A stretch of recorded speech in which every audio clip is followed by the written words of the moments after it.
Life. That is the prison sentence being served by three young men in our story tonight. The charge they faced was murder. They were all found guilty, even though only one of them actually did the killing, and the other two swear they didn't even know he had a weapon, let alone that he would kill somebody. How does that happen? It's the law, the felony murder rule. But this old law is under new attack, as well as vigorous defense, because of cases like Brandon Hein, a teenager who went looking for marijuana and ended up in prison for life. You didn't stab anybody? No. Did you know anybody had been stabbed? No. Brandon Hein was 17 years old in 1995 when he and some teenage friends got into a fistfight. One of those friends pulled out a knife and ended up killing another teenager. In essence, what it was a fight. They got out of hand. California prisons are filled with infamous murderers sentenced to life. Vicious killers like Charles Manson, who helped slaughter 7 people. Sirhan, who stalked and shot Robert Kennedy. The Menendez brothers, who carefully plotted and then assassinated their parents. And then there's Brandon Hein and some of his friends. They were also sentenced to life behind bars in a California prison. But none of them actually killed anybody. You didn't know anybody had a weapon? No. All of that being true, why are you here? Because of the law that I'm under right here in prison, the felony murder rule. The felony murder rule has been on the books for about as long as there have been books, and it goes back to Old England.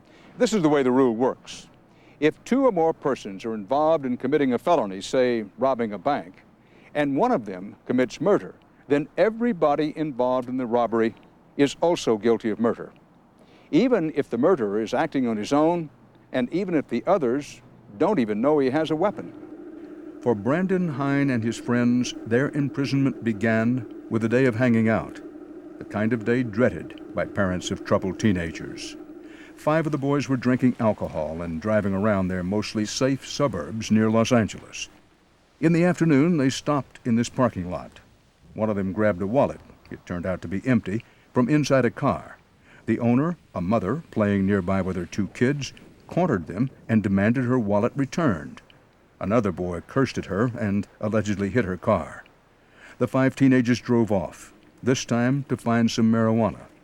They came here, to the home of the neighborhood drug dealer, another high school teenager named Mike McLaurin, who sold marijuana from this one-room structure in his mother's backyard. McLaurin's friend and neighbor, Jimmy Ferris, was with him. This is where the crime took place. The 5 young men pulled up in a pickup truck. One stayed with the pickup. The other 4 went over the fence. They went fairly deep down into the property to what was the shed, the shack, what was called the fort. One of the boys with Brandon Hein was Jason Holland. We go up, and I'm just walking. I'm drunk. I'm looking at the ground. 18-year-old Jason Holland and his 15-year-old brother Michael, along with Brandon Hein and a 4th teenager, were all approaching Mike McLaurin's drug fort.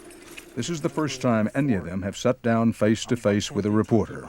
By the time I get in there, step into the door, he and Mike McLaurin are standing like face-to-face, you know, and there was clearly a problem there. So. Problem meaning they were already in an argument? Right, they were in an argument. But there was no words being exchanged by the time I got in there. Immediately when I got in there, I stepped in there, they just dropped their heads and started fighting. Brandon Hein jumped into the fray.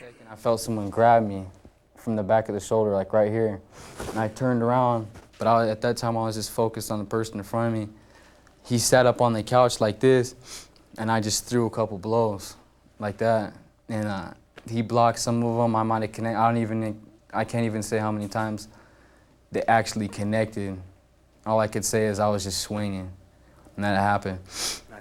Jason Holland says he was trying to protect his brother Micah from the bigger and stronger Mike McLaurin. And Mike McLaurin's on top of my brother. He's hammering him in the back of the neck, and I'm telling him to get off him, and I'm trying to pull him off of him. I'm hitting him. I'm yelling at him. He's not listening, so I pulled the knife, and I stabbed him. You stabbed him once? No, after 2 times of pricking him in the back and he wasn't getting off my brother, I stabbed him in the chest. After stabbing Mike McLaurin, Jason stabbed McLaurin's friend, Jimmy Ferris. Mike McLaurin survived. Jimmy Ferris did not. We charged them each with murder under the felony murder rule, under the theory that they went to this place where the murder ultimately occurred with the intention of robbing the victim, stealing. Mike Letton and Jeff Simo are the Los Angeles deputy district attorneys who prosecuted the case. I guarantee you this, that stabber would not have been there if he didn't have the bravado that the accompaniment of the other 4 young boys gave him. He wouldn't have been there. The felony murder rule is designed as a warning to those who would participate in robberies and those who would participate in gang robberies, that they are not going to be able to hide behind the defense of saying, but the other guy actually pulled the trigger if, in fact, the victim is killed.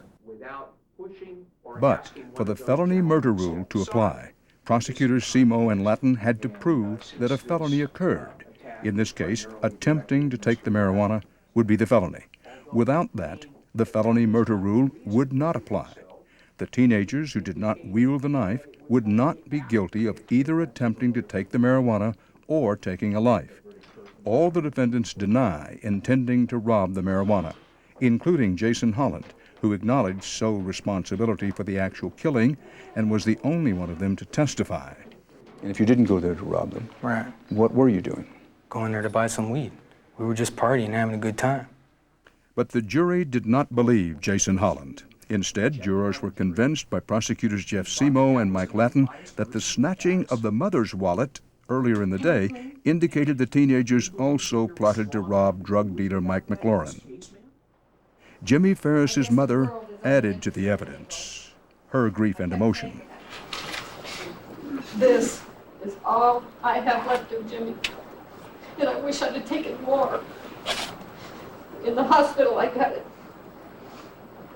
And this is all I have left of him for the rest of my life.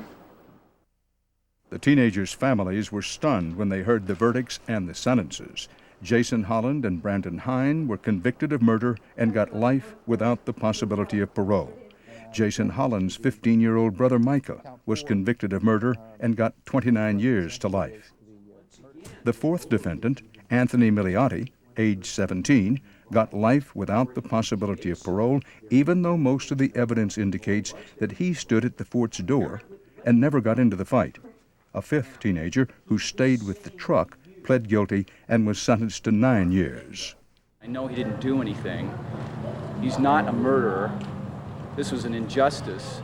Gene Hein is Brandon's father. Today, he and the other family members of the defendants say they are still haunted by the crime and the punishment. I'm sorry they lost their son. It's a tragedy. However, I've lost my son too for something he didn't do. Why should he be in prison? Pat Craich is Brandon's mother. Well, I think as parents, we should all be afraid that this could happen to our child. I don't know over the years how many people have come up to me now, adults who have gotten past that scary 18 to 25-year-old age and said, but for the grace of God, it could have been me. Sherry Holland is the mother of Jason and Micah. This case is about Jason, my oldest son, worried about his brother, Micah, concerned with him in a brawl that nobody had planned. And in reality, this case is about brotherly love. But the prosecutors turned it into something that it wasn't, because had they not done that, the truth about what happened in this case is not bad enough to convict all of these boys for the rest of their lives.